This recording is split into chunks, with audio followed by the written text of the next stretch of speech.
c'est possible d'une certaine manière parce que la guerre en Ukraine est soutenue... Enfin, pardon, on va être précis. Le soutien à destination de Zelensky, de l'Ukraine et des forces armées ukrainiennes reste majoritaire en France. C'est-à-dire qu'il y a très peu de partis qui veulent s'afficher pro-russe, pro-Poutine et pro-paix. Sinon, on a moins de risquer pour Daladier, pour les accords de Munich en 1938. Donc, hormis si vous voulez apparaître dans ce cas de figure-là, et ça a coûté très cher à certains candidats à la dernière élection présidentielle en 2022, normalement, la plupart des gens soutiennent officiellement l'Ukraine.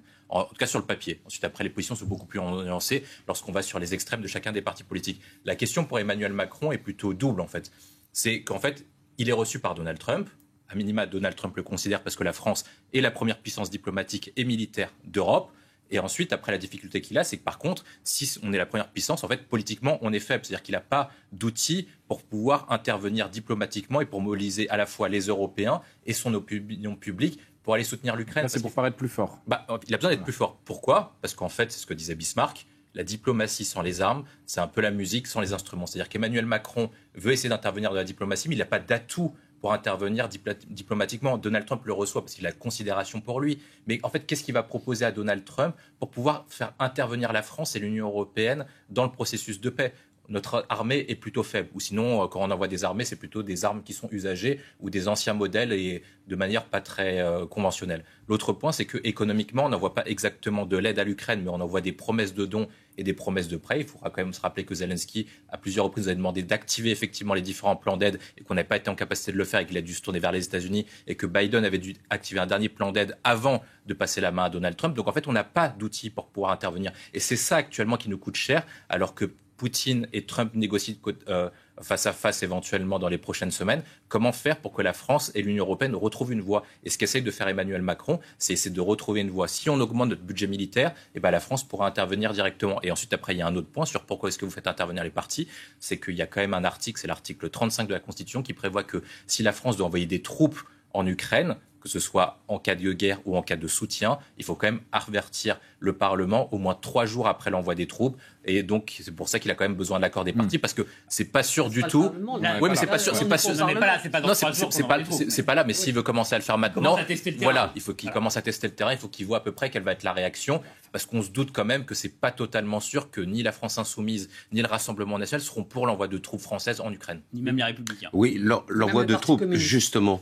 Est-ce qu'on en a parlé ? De toute façon, Jean-Luc Mélenchon et la France insoumise ont toujours été sur une ligne de rupture avec les États-Unis. La question, c'est est-ce qu'aujourd'hui les Européens sont exactement sur la ligne ? Il y a différentes nuances de point de vue. Il y a celle qui est anti-américaniste primaire, c'est un peu celle de Jean-Luc Mélenchon, et qui rejoint celle de... C'est pour ça qu'il d'ailleurs Dominique de Villepin est assez populaire d'ailleurs auprès des militants de la France insoumise. C'est parce qu'en fait, il incarne le non aux États-Unis, etc. Donc en fait, il y a une tradition anarchiste dans ces courants d'extrême gauche qui est contre la position américaine, contre les interventions américaines dans le monde et contre l'influence des États-Unis dans le monde. Il y a après un autre point qui est plutôt celui d'Emmanuel Macron, c'est celui d'une ligne européenne souveraine, donc qui est de faire sans les États-Unis, parce que de toute façon...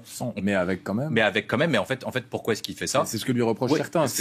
Vous voulez ne pas être aligné, mais vous êtes aligné quand même. Oui, voilà. C'est ça la difficulté qu'il a, c'est de la faire vivre, en fait, techniquement. Pourquoi est-ce qu'il fait ça ? Parce qu'aujourd'hui, on critique beaucoup Donald Trump sur le fait qu'il lâche l'Europe, mais en fait, Biden suit exactement la même politique que Barack Obama et celle d'Hillary Clinton, qui était celle du pivot américain, ce qui était celle de se dégager des affaires européennes et de se concentrer sur la Chine. Et enfin, après, il y a une ligne qui est plutôt atlantiste classique, qui est celle de suivre les intérêts américains, et d'autant plus si c'est celle de Donald Trump, c'est plutôt celle d'Éric Ciotti qui pourrait l'incarner comme ça, et celle de Marine Le Pen est vraiment très floue parce qu'en fait on ne sait pas vraiment. Elle n'est pas marrante. En fait, elle n'est pas atlantiste. Elle est plutôt, ses troupes sont plutôt pro-Trump, mais contre les États-Unis. Donc c'est un truc qui est un peu bizarre. Mais en fait, le sujet qui est posé aujourd'hui, c'est même pas en fait est-ce qu'on est pro-américain ou pas. Je pense que le sujet depuis le début de la guerre en Ukraine, c'est le même. Et personne ne sera capable de répondre. C'est quel est l'intérêt de la France et quel est l'intérêt de l'Europe dans la guerre en Ukraine. C'est-à-dire qu'on n'a pas défini de ligne stratégique sur qu'est-ce qu'on attend d'une résolution du conflit. Est-ce qu'on veut que l'Ukraine retrouve ses frontières de 2014 en excluant la Crimée, ou est-ce qu'on veut que l'Ukraine retrouve ses frontières de 92, ce qui supposerait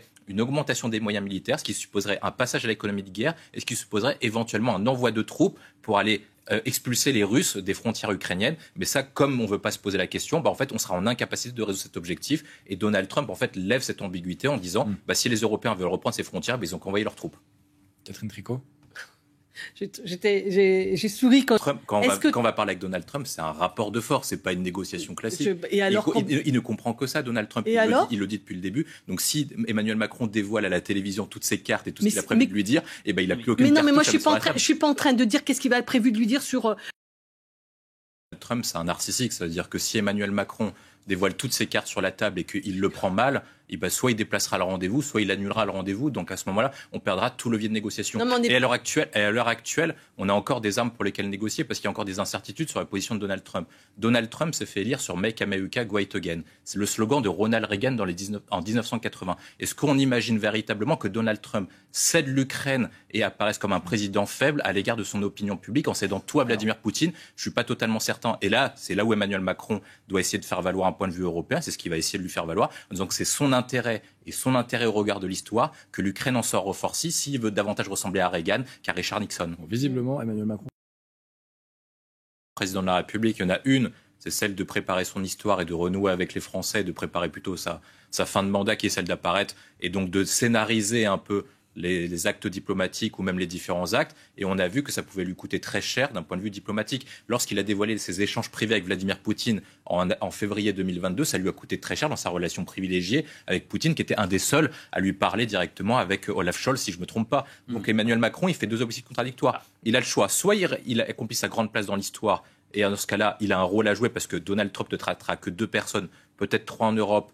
C'est Friedrich Merz, le futur chancelier allemand, Emmanuel Macron et Keir Starmer, le Premier ministre britannique. C'est les seuls 3 qui vont traiter parce que c'est les 3 qui ont une capacité de défense et une capacité économique pour pouvoir remplacer les États-Unis dans des accords de Minsk 3, à peu près, pour résumer, très simplement. L'autre possibilité qu'il a, c'est celle de se dire, en fait, on joue une posture contre Donald Trump, on considère que Donald Trump va lâcher l'Ukraine et qu'il n'y a rien à tirer des États-Unis et qu'il va tout céder à Vladimir Poutine parce qu'il veut gagner le prix Nobel de la paix ou je ne sais pas quoi, ou il veut essayer de répondre à des préoccupations intérieures ou à un agenda caché ou je ne sais pas quoi. Et donc il se dit, c'est plié. Dans ce cas-là, je fais semblant de négocier jusqu'au bout, je scénarise ça pour montrer à mon opinion publique que je suis encore le rempart de la démocratie contre les régimes autoritaires et totalitaires, ce qu'il avait fait au début de son mandat en 2017 face à Orban, face à Trump déjà la première fois. Et dans ce cas-là, éventuellement, il retrouvera un peu de souffle sur la scène intérieure. Mais c'est quand même compliqué de jouer ce rôle-là, alors que la veille, vous avez fait passer Richard Ferrand comme président du Conseil constitutionnel grâce à l'abstention du Rassemblement national. Donc en fait, c'est pour ça que moi je vois des objectifs qui soient de plus en plus contradictoires chez Emmanuel Macron.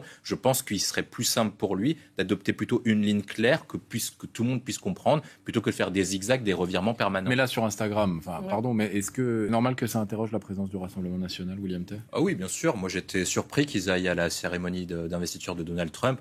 En fait, qu'un chef d'État y aille, je crois que c'était Mélanie était allée, ou que des dignitaires français, des diplomates, etc. C'est pas étonnant. Mais qu'un parti qui se prétende patriote, voire entre guillemets gaulliste, aille faire acte d'allégeance envers une puissance étrangère, moi j'ai toujours trouvé ça bizarre, surtout lorsqu'on prétend incarner ce courant politique-là. Donc ça paraît comme étonnant. Deuxième point, moi je pense que là où ils font une véritable difficulté, c'est qu'ils n'ont jamais su se positionner par rapport au fait d'avoir des alliés à l'étranger pour ne pas apparaître isolés sur la scène diplomatique, ce qu'on leur avait reproché dans les différentes élections présidentielles, et dans le même temps s'acclimater avec des personnes qui sont non fréquentables, en tout cas qui sont peu populaires sur la scène politique française. Ça veut dire que lorsqu'ils sont collés à Vladimir Poutine est très impopulaire en France. De la même manière, lorsque vous faites des sondages d'opinion sur la cote de popularité de Donald Trump a une cote d'opinion qui est 2 tiers négative vis-à-vis des concitoyens français. Donc à chaque fois qu'ils se collent à quelqu'un, c'est des personnes qui sont considérées comme impopulaires sur le territoire national. Donc si vous voulez prétendre incarner la majorité des Français, c'est quand même difficile. Ensuite, après, est-ce qu'ils ont le droit d'être présents? Est-ce qu'ils ont le droit d'avoir des liens à l'étranger? Oui, on a le droit de le faire. Personne n'a contesté les liens de LFI avec des puissances sud-américaines ou d'autres puissances. On n'a pas considéré les liens entre le Parti socialiste avec le Parti socialiste européen ou les Républicains avec le PPE. Donc chaque parti a le droit d'avoir des alliés à l'étranger et d'être inscrit dans des courants de famille pensée. Là où par contre ça peut interroger, c'est est-ce que eux préfèrent en fait une réussite de Donald Trump ou est-ce qu'ils préfèrent une réussite d'Emmanuel Macron? C'est là où peut-être ils peuvent être pointés du doigt parce qu'en fait, à plusieurs moments, on a vu que le Rassemblement national espérait un échec diplomatique du président de la République, que ce soit sur le dossier russe en février 2022 ou maintenant sur le dossier entre Emmanuel Macron et Donald Trump actuellement. Catherine Tricot, international. En quelques mots, Le soutien à l'Ukraine est important et c'est compliqué pour les différents partis d'apparaître comme soit pro-Trump, soit pro-Poutine. Donc ils sont obligés d'apparaître comme pro-Europe et comme pro-Macron s'ils ne veulent pas apparaître comme anti-France. Donc vis-à-vis de l'opinion publique, ils seront obligés d'afficher un soutien à Emmanuel Macron. Ensuite, après, les intérêts partisans sont là et je ne suis pas sûr que tous les partis jouent le jeu à offrir une victoire diplomatique au président de la République. Très court. Il y aura un